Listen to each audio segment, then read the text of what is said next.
Let's talk about the absolute illusion Canberra is trying to sell us this week.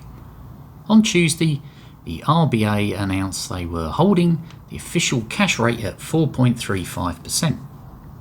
Almost immediately, the politicians and the big end of town started spinning this as a massive victory, a welcome reprieve, they called it.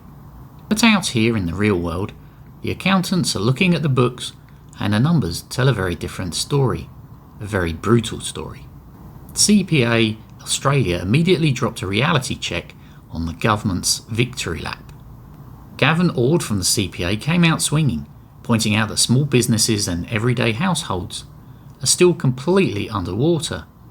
Yes, a rate hold is better than a rate hike, but the underlying cost pressures are still suffocating mum-and-pop businesses. Inflation is still eating away at essentials, fuel costs are volatile, consumer confidence is completely shattered. And as if that wasn't enough, the government just added to the chaos with confusing new federal budget rules around capital gains tax and trusts.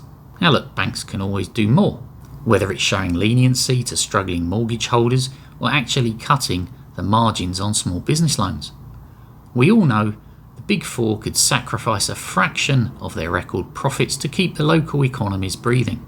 But when you look at the government's role in this of layering on more red tape, more complex trust rules and more administrative burdens right when businesses are fighting for survival, you have to ask the sensible question. Are we penalising people for just having the audacity to run a small business in this country? If you own a bakery in Dubbo or a mechanic shop in Broken Hill, you aren't feeling a welcome reprieve.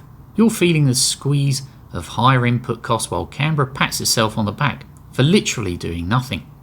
The reality is, when businesses face these sustained costs, they have to pass them on to the consumer. We're all paying the price for this economic mismanagement.